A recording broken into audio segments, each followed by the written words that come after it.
Why are these cases happening in the first place? Why are there so many rapes? There's one fundamental problem that nobody seems to talk about that make convictions in rape cases hard to get. Lawcracker! Welcome to Lawcracker, taking principles of law, making them easy to understand and stuff like that. Okay, so today we're going to talk about rape, sexual offences.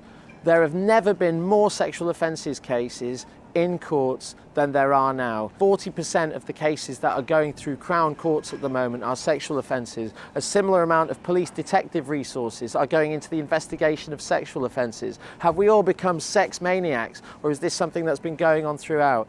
I think the reality is this: there has never been a time in our society where people have recognised more that women have been abused for thousands of years and it's not acceptable. As a result, for the first time, women are coming forward in droves and saying, I have been the victim of a sexual offence. Of course it means that there's a national fever or a national interest in sexual offences in general, and that means there will also be false allegations because, you know, it's the cool thing. But there are problems in using the court system to prove an allegation of rape. And there's one fundamental problem that nobody seems to talk about, that lawyers see all the time, that make convictions in rape cases hard to get. And that's because sex, consensual and non-consensual, happens behind closed doors. And you know what that means? No witnesses except the complainant and the person who's accused.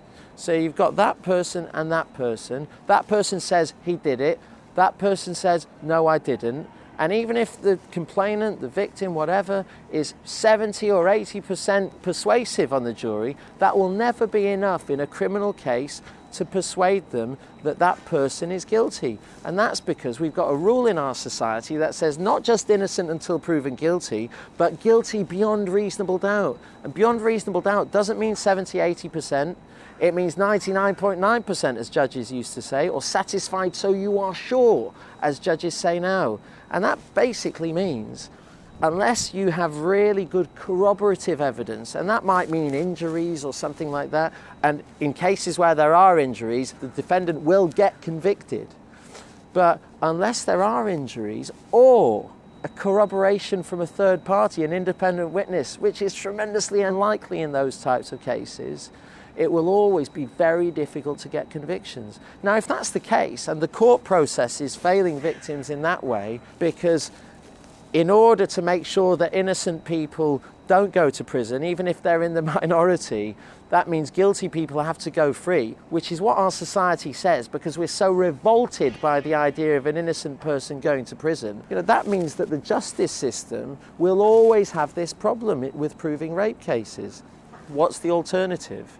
Well, the alternative is going back to source. One of the things that I see when I'm representing people on serious sexual offences, especially young men, is that whether they're innocent or guilty, often they completely don't understand that the issue that's put them there in the first place is lack of respect for women.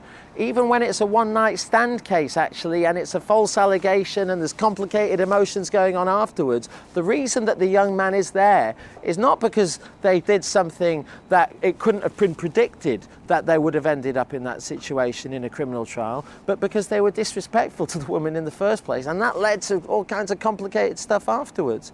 Until you start looking at male attitudes, and when they start from a young age, the continuing subjugation of women, the idea that women are brought up with only value in respect of men, who they marry, rather than who they are and how they contribute. Until you start programming young men and training young men that their sexual desires are less important than the place of women, less important than the right of a woman to her body and the right of a woman to be considered as a person. Until you deal with that, we will go round in circles. People will look at legal processes, court trials, and say, this wasn't fair, that wasn't fair. The reality is the problem is not the conviction rates, or at least that is not a problem you can solve. The problem is, why are these cases happening in the first place? Why are there so many rapes? Why is there so much sexual abuse by men? It's because you're not looking at the problem where it starts. Instead, you're trying to look at policing it at the end.